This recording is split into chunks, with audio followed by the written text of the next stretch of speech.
فَذَكِّرْ فَإِنَّ الذِّكْرَىٰ تَنفَعُ الْمُؤْمِنِينَ وَمَا خَلَقْتُ الْجِنَّ وَالْإِنسَ إِلَّا لِيَعْبُدُونِ. سورة النصر.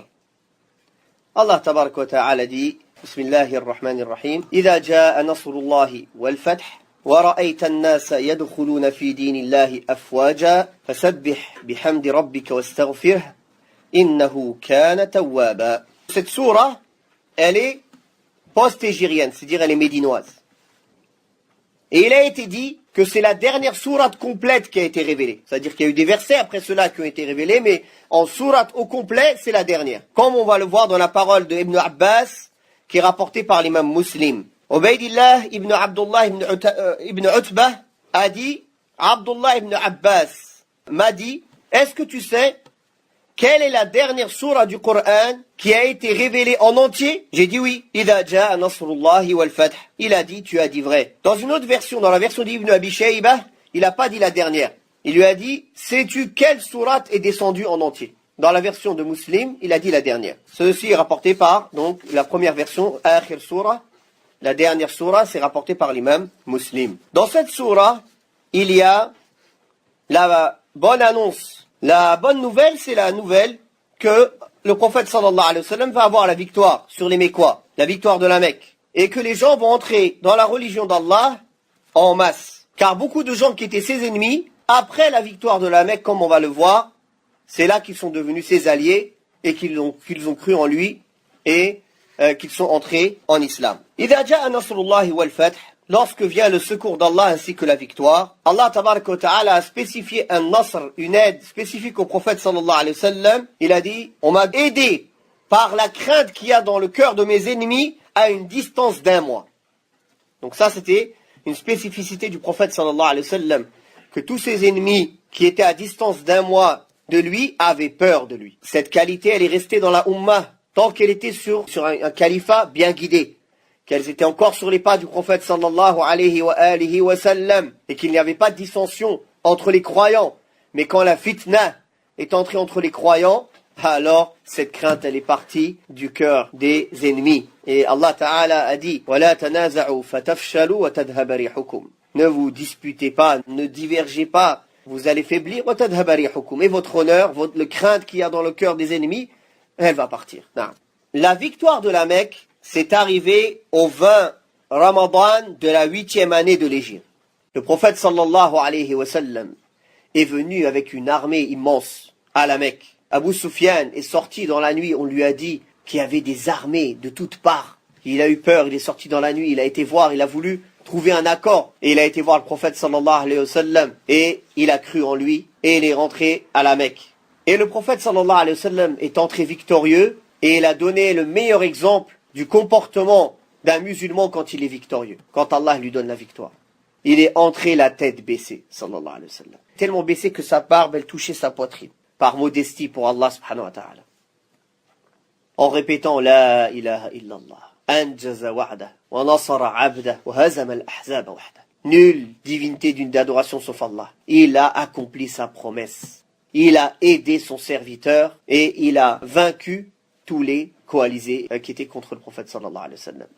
Il s'en est remis à Allah subhanahu wa ta'ala par toute modestie. Il a baissé la tête. Regardez tous ceux qui ont lu les livres d'histoire, tous les conquérants, tous ceux qui ont vaincu dans une bataille leurs ennemis, comment ils entrent. Comme Allah ta'ala les décrit dans le Coran. Ils rentrent, c'est comme ça qu'ils font les rois. Quand ils rentrent dans un pays, l'honneur des gens, ils les avilissent, ils les rabaissent, ils détruisent tout. La première chose qu'ils font, ils rabaissent, ils tuent, ils pillent les têtes de leurs ennemis pour montrer leur puissance. Mais le prophète, alayhi salatu wassalam, il est entré la tête baissée et il a ordonné de ne pas toucher à ceux qui étaient dans leur maison, ceux qui étaient dans la maison d'Abu Sufyan, ceux qui étaient autour de la Kaaba. Il a cité que quelques noms de gens, de grands ennemis de l'islam qu'il fallait absolument abattre. Il a envoyé, comme on pourrait dire, une équipe d'élite pour aller chercher cela. Le reste, il est entré, il a interdit de les toucher. Et il est arrivé à côté de la Kaaba. Et il a élevé sa voix, il a dit, que pensez-vous que je vais faire de vous aujourd'hui? Ils lui ont dit, tu es quelqu'un de généreux et d'honorable. On pense que tu vas agir selon ce qu'on pense de toi. Et il leur a dit, je vous dis aujourd'hui, comme Youssouf a dit à ses frères, nul blâme à vous aujourd'hui, qu'Allah vous pardonne et c'est le plus miséricordieux des miséricordieux. Voilà comment le prophète sallallahu alayhi wa sallam est entré victorieux à la Mecque sans verser une goutte de sang, sauf les quelques-uns qu'on a dit qu'ils ont envoyés. Il essayait de préserver au maximum les bains de sang. Certains savants ont dénombré le nombre de morts dans toutes les batailles du prophète sallallahu alayhi wa sallam. Quand on les dénombre, subhanallah, très très peu le nombre de morts. Aujourd'hui, les gens qui insultent les musulmans d'être des barbares, qui font couler le sang. Mais quand on regarde dans l'histoire du monde, quand on compte le nombre de millions de personnes qu'ils ont tuées, on trouvera que la communauté musulmane, c'est la dernière dans cet échelonnage. Les Tatars et les Mongols, combien ils ont tué? Les Chinois avec leur guerre d'empire et de royaume, combien de milliers, dizaines de milliers, peut-être de millions ils ont tué? Les communistes, combien de millions et de dizaines de millions ils ont tué? La première et la deuxième guerre mondiale, combien de dizaines de millions elle a tué? Les colons, quand ils sont arrivés en Amérique du Sud, ils ont dit qu'ils ont tué plus de 50 millions d'Américains, de vrais Américains, d'Indiens d'Amérique. Après, on dit que c'est les musulmans, les barbares. Donc regardez comment le prophète sallallahu alayhi wa sallam est rentré victorieux à la Mecque. Ça montre aussi quelque chose, barakallahu fikum. Le musulman, il ne va pas au combat quand il est en faiblesse. Le prophète sallallahu alayhi wa sallam, quand il était à la Mecque, il était faible. Ils étaient peu. Ce n'est pas le courage et la foi qui leur manquaient. Il n'y a pas plus courageux et plus fort dans la foi que ceux qui étaient avec le prophète sallallahu alayhi wa sallam à la Mecque. Mais ils étaient faibles, ils étaient peu. Ce n'était pas le moment. Certains aujourd'hui vont dire, le prophète sallallahu alayhi wa sallam était à la Mecque et les dirigeants de la Mecque c'était des koufars. N'est-ce pas? Est-ce que c'est pas l'obligation des musulmans de renverser un gouvernement de koufars et d'établir la charia d'Allah? Pourquoi il l'a pas fait le prophète sallallahu alayhi wa sallam? Parce qu'il n'avait pas le qudra. Il n'avait pas la capacité, bien que les dirigeants étaient des kuffars. Allah Ta'ala dit donc dans le sens des versets, ne vois-tu pas ceux qu'on leur avait dit de baisser leurs mains, c'est-à-dire de ne pas répondre aux provocations, d'accomplir la prière et de donner l'aumône. Quand le combat leur a été instauré, alors voilà une partie d'eux qui craignent les gens comme on devrait craindre Allah ou ashaddu khashya, ou plus. Quand ils étaient à la Mecque, ils étaient faibles et c'était pas opportun ni le moment d'établir, on va dire, un pays islamique. Il a préparé cela, sallallahu alayhi wa sallam. Il a appelé les peuples. Quel peuple était prêt à l'accueillir pour l'aider à transmettre la religion d'Allah subhanahu wa ta'ala? Ceux qui lui mettaient des conditions, il refusait. Malgré sa faiblesse, le prophète sallallahu alayhi wa sallam n'acceptait pas de discuter ou de négocier sur les points de la religion alors qu'il avait besoin de l'aide de ces gens-là. Pas comme les gens aujourd'hui qui, oui, mais c'est pas grave, on négocie. Ils négocient l'islam à la baisse pour pouvoir accéder, au pouvoir ou avoir l'aide de quelqu'un. Ça, le prophète sallallahu alayhi wa sallam ne l'a jamais accepté. Jusqu'à que les Ansar, ils ont accepté de croire en lui et de l'aider et de le protéger sans contrepartie, sans condition. La seule contrepartie, c'est le paradis. Alors le prophète sallallahu alayhi wa sallam leur a envoyé Al-Muallim, Mus'ab ibn Umayr, qui un an avant a été préparé le terrain pour le prophète sallallahu alayhi wa sallam, a enseigné l'islam aux gens, les appeler à l'islam, jusqu'à que plus de la majorité des maisons des Quraysh sont la majorité des maisons des Ansar, des habitants de Médine, ils sont devenus musulmans. Et ils sont revenus à Bay'at al-Aqaba l'année d'après, beaucoup plus que la première année. Et là, le prophète sallallahu alayhi wa sallam a ordonné l'hégire pour tous ses compagnons, et lui-même il a fait l'hégire. Voilà comment, même la hijra, comment ça se prépare. L'hijra, on ne fait pas n'importe comment. Regardez le prophète sallallahu alayhi wa sallam, comment il a préparé l'hijra. Prépare ta hijra comme le prophète sallallahu alayhi wa sallam a préparé sa hijra, barakallahu fik. Est-ce que tu es quelqu'un qui a plus de confiance en Allah que le prophète sallallahu alayhi wa sallam? Le prophète sallallahu alayhi wa sallam, c'est Sayyidul Mutawakkilin. Mais il a tout préparé. Il a envoyé quelqu'un préparer le terrain, il a bien pris ses précautions, il a bien vu que tout était bien clair, les conditions elles étaient bien claires, il a dit à ses compagnons de partir et il est parti sallallahu alayhi wa sallam. Et même pour partir, il a fait les causes. Il a mis des gens qui effacent les traces où ils vont, d'autres qui lui amènent à manger, un guide, tout était préparé. Tout était organisé, barakallahu fikum. Donc celui qui veut préparer une hijra, naam, l'hijra wajiba. L'hijra, elle n'est pas coupée jusqu'à la fin des temps. Et l'hijra d'un pays de kufr vers un pays de l'islam, c'est au minimum recommandé si ce n'est pas obligatoire. Pour la majorité des cas en France, c'est au minimum c'est obligatoire sans discuter, vu la situation dans laquelle ils sont. Mais elle se prépare, la hijra, barakallahu fikum. Elle s'organise. Tu restes pas des années à manger, à boire ici, à te faire plaisir dans le dunya, tu prépares rien pour ta hijra. Prépare. Prépare ta hijra, barakallahu fik. Mets un peu d'argent de côté. Fais en sorte d'avoir quelque chose dans le halal, tu vas travailler où tu vas aller. Après, on n'a pas dit qu'il faut attendre d'être dans l'aisance complète. Celui qui fait l'exil, l'hégire, fi sabilillah, sur le sentier d'Allah, il va trouver largesse dans sa subsistance. Donc il faut une confiance en Allah. Fais les causes et mets ta confiance en Allah et prépare ta hijra et vas-y, toi, quel Allah. C'est pas sur un coup de tête tu pars et sur un coup de tête tu reviens. La hijra, il y a des règles. Les gens, ils font la hijra, ils reviennent ici, ils restent 2 mois ici, 1 mois là-bas, 2 mois. C'est pas une hijra, ça. Donc pour vous dire que le hijra, il a des règles. Si tu fais vraiment le hijra, tu délaisses. C'est fini. Faut pas penser je vais revenir si tout va mal. Tu pars pour plus revenir. Sauf nécessité, tu viens faire une nécessité, tu repars. Comme un voyageur. Non. Donc, إذا جاء نصر الله والفتح, voilà la victoire du prophète sallallahu alayhi wa sallam, comment elle était. Et voilà comment les musulmans doivent se comporter aussi, s'ils veulent la victoire. D'ailleurs, le prophète sallallahu alayhi wa sallam n'a pas attaqué la Mecque que parce qu'ils ont rompu le pacte qu'ils avaient entre eux. Il y avait pendant des années un pacte. Et la da'wa, l'islam, elle a besoin de la paix pour se répandre. L'islam, il ne se répand pas dans une ambiance de guerre, dans une ambiance de trouble. La paix, la sécurité, c'est une ni'ma azima, c'est un bienfait énorme, énorme. La sécurité et la paix, c'est nécessaire pour apprendre la religion et la transmettre. Quand les gens sont dans la peur, dans la crainte, tu crois qu'il a le temps d'écouter, d'apprendre des cours de tawhid ou quoi que ce soit? Tous les pays qui sont restés dans la guerre pendant des années, c'est le pays où les musulmans ce sont les plus ignorants, où le shirk il est répandu, où les bid'a, les sectes se sont répandues comme au Liban, et les ahbash se sont répandus, toutes les sectes bizarres se sont répandues. Pourquoi? Parce que la guerre civile, pendant des années, elle est restée. Les gens n'avaient pas le souci d'apprendre leur religion, ils ont le souci de protéger leur vie, de préserver leur famille.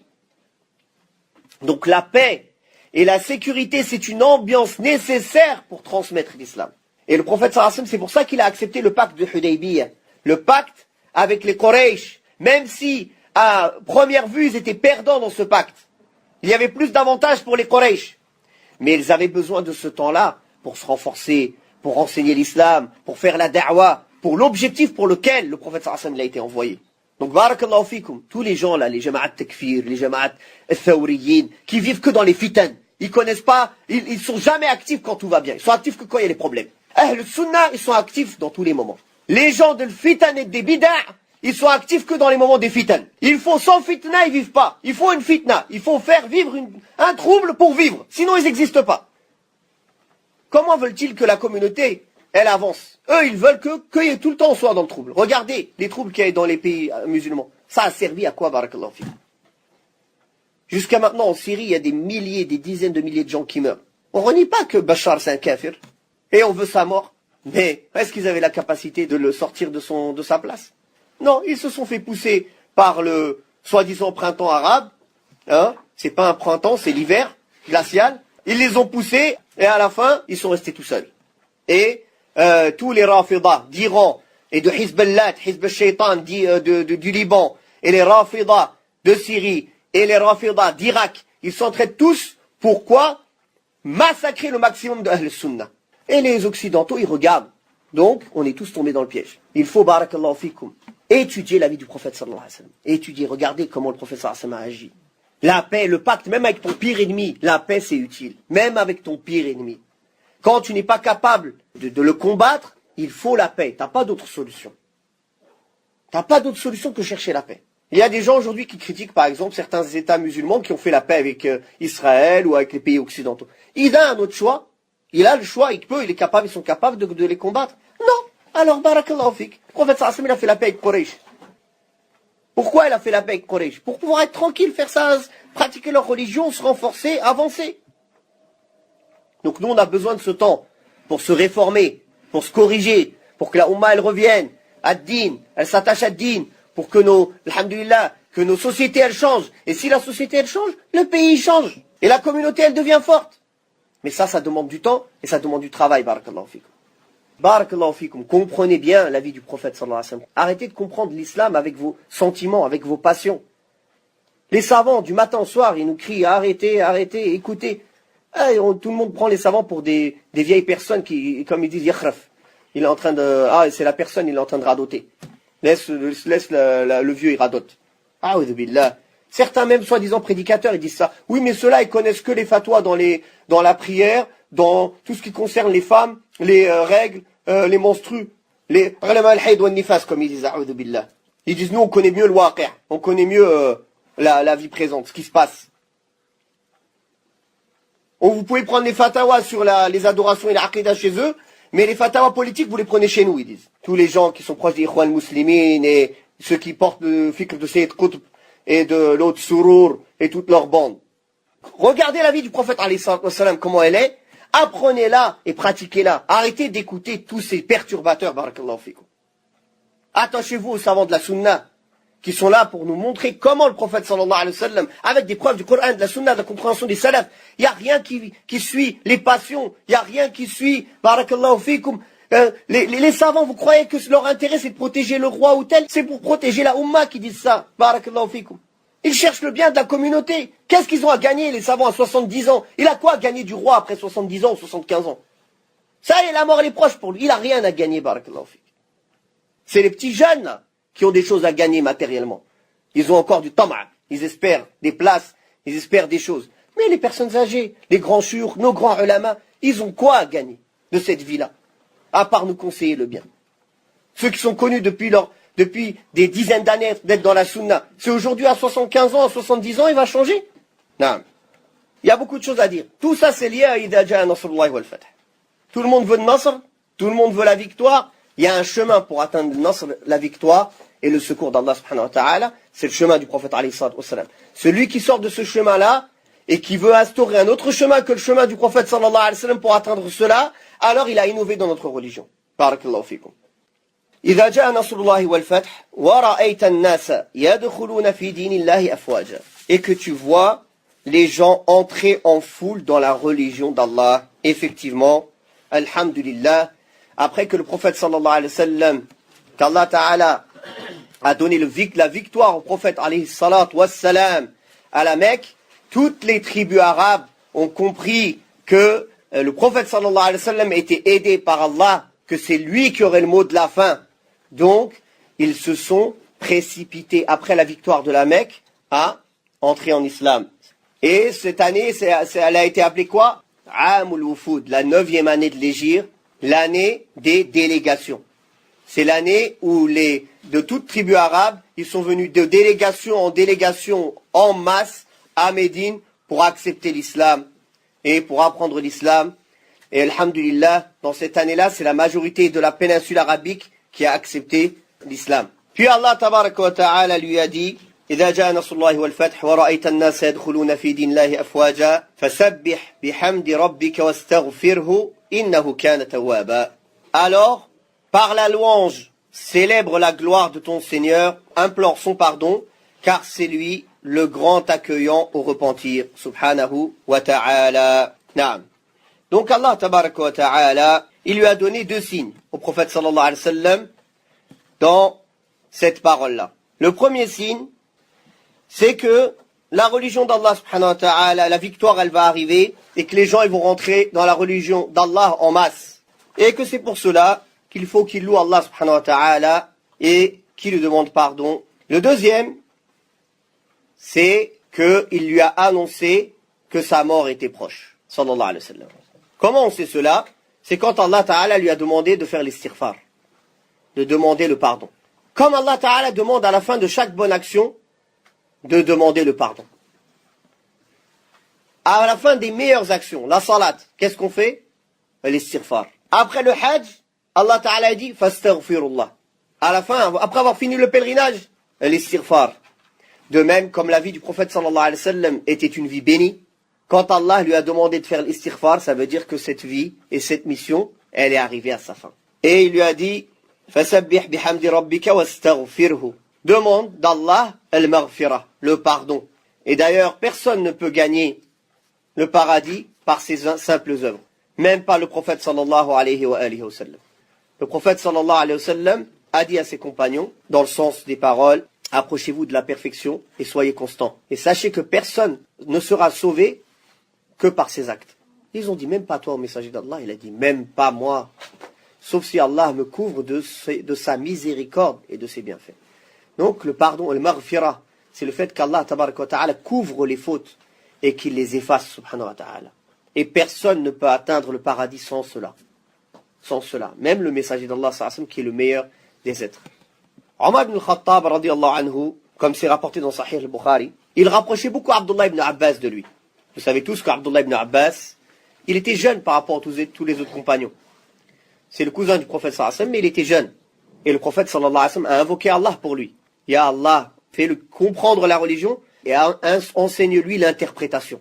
Et Abdullah ibn Abbas, il est resté beaucoup avec Omar. D'ailleurs, il a appris beaucoup, on verra dans les avis d'Abdullah ibn Abbas, beaucoup du fiqh de Omar ibn al-Khattab. Abdullah ibn Abbas est rentré un jour chez Ummuna Aisha, radiyallahu anha, chez notre mère Aisha, radiyallahu anha, bisanadin sahih. Il est venu la questionner sur les 2 rak'at après l'Asr. Et elle a dit, oui, le prophète sallallahu alayhi wa sallam priait 2 rak'at après l'Asr chez moi. Et Abdullah ibn Abbas dit, et dire que moi, avec Omar, on tapait les gens à la mosquée quand on les voyait prier après l'Asr. Dès qu'ils voyaient quelqu'un après l'Asr faire la prière, Omar et Abdullah ibn Abbas, ils leur couraient dessus, les tapaient en pleine prière. Non. Omar ibn Khattab faisait cela, car c'était des nouveaux convertis. Il y avait beaucoup, n'oubliez pas que c'est à l'époque de Omar que les adorateurs du feu se sont convertis, soi-disant. D'ailleurs, il y en a d'entre eux qui ont gardé la haine, et que c'est de là qu'ils ont inventé justement la religion des Rafida, des Shia, car ils ont gardé la haine contre Abu Bakr et Omar, qui ont été la cause d'entrer le tawhid, le monothéisme pur, en Perse. Alors ils sont convertis en apparence, mais ils ont voulu pourrir l'islam de l'intérieur et inventer cette religion qui était proche de l'islam, qui est la religion des Rafida, des Shia. Et ils ont voulu utiliser pour ça l'amour naturel que tous les musulmans ils ont pour la famille du prophète sallallahu alayhi wa sallam, et le sentiment d'oppression, oh nous les chiites on a toujours été opprimés, la famille du prophète sallallahu alayhi wa sallam a toujours été opprimée, pour tromper les gens, comme les chrétiens ont trompé les gens avec le sentiment d'oppression de Isa ibn Maryam. Ah il a été opprimé, ils l'ont trompé, ils ont inventé Isa, la Trinité. Ce gros mensonge, et tout le monde l'a avalé sous les sentiments d'injustice et sous le sentiment de victimisation. Les Rafida, ils ont fait la même technique et ils arrivent à tromper les gens jusqu'à aujourd'hui avec ces paroles-là, regardez, etc. et en ramenant des paroles politiques. Ah. Donc, Omar ibn Khattab et Abdullah ibn Abbas, pourquoi ils tapaient les gens? C'est à son époque, à Omar, que les adorateurs du feu, ils sont entrés dans les limites de la Dawla islamiyya. Donc les adorateurs du feu, ils se prosternent devant le soleil, n'oubliez pas. Ils adorent aussi le soleil. Certains d'entre eux. Donc Omar ibn Khattab, pour fermer la porte du shirk, dès qu'il voyait quelqu'un prier après l'Asr, il a une raison, il n'a pas de raison, il le tape. Mais Abdullah ibn Abbas, quand il est rentré chez Aïcha, radiyallahu anha, lui a expliqué, et tous les autres hadiths qui ont prouvé que le prophète sallallahu alayhi wa sallam a déjà prié après l'Asr, qu'il est permis de prier, même dans les moments où c'est détestable, si on a une cause, comme rentrer à la mosquée, comme rattraper une sunnah ratiba, qu'on a l'habitude toujours de faire dans son moment, al-muhim. Pourquoi on parle d'Abdullah ibn Abbas et Omar? Ils étaient souvent ensemble. Omar ibn al-Khattab est rentré avec Abdullah ibn Abbas. Abdurrahman ibn Auf a dit à Omar, il a dit on a des enfants de son âge. Pourquoi tu le rentres dans nos assises de shuyukh? Qu'est-ce qu'il fait ce petit avec nous? Alors Omar lui a dit, tu connais la place qu'il a. Qui il est? Premièrement, c'est la famille du prophète sallallahu alayhi wa sallam. Donc regardez que Omar aimait la famille du prophète sallallahu alayhi wa sallam. Il avait pris sous son aile Abdullah ibn Abbas. Et deuxièmement, la dua que le prophète sallallahu alayhi wa sallam a fait pour lui. C'est un savant, c'est un alim. Même s'il est jeune, c'est un alim. Omar aimait les savants. Il les rapprochait de lui. Alors, pour montrer la valeur d'Abdullah ibn Abbas devant tout le monde, devant toutes ces personnes âgées, ces shuyukh de Quraysh, et ces shuyukh parmi les musulmans qui négligeaient un peu son affaire, ou qui méprisaient un peu du fait qu'il est jeune, il leur a posé une question. Il a demandé à Abdullah ibn Abbas sur Idha ja'a nasrullahi wal fath. Et il a demandé d'abord aux personnes âgées. Eux, ils ont expliqué selon l'apparence. Allah, il a annoncé la victoire de la Mecque. Alors, Allah Ta'ala a demandé au prophète sallallahu alayhi wa sallam de le louer, de le remercier pour cette victoire et de lui demander pardon. Après, Omar a demandé à Abdullah ibn Abbas. Abdullah ibn Abbas a dit, cette sourate, elle est venue annoncer la mort du prophète sallallahu alayhi wa sallam. Et Omar, radiyallahu anhu, il a dit, je ne connais pas d'autre interprétation à part la tienne.